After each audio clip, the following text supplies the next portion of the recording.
mycket tillåtet. Hej, jag heter Fatima och jag har precis fyllt 18 år.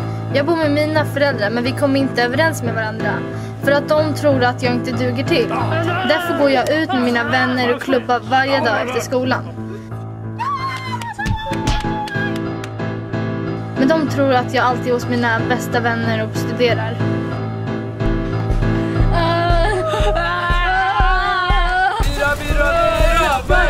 Men jag skolkar egentligen från skolan. Jag röker och dricker. När jag skolkar från skolan så träffar jag min pojkvän Axel. De har ringt många gånger från skolan och sagt att jag skolkar. Jag har fått min mamma att gråta. Jag har fått min pappa att bli förbannad på mig. Men jag bryr mig inte om det, för jag bestämmer själv, så det är så. Lana! Mona! Dugu! Sawit!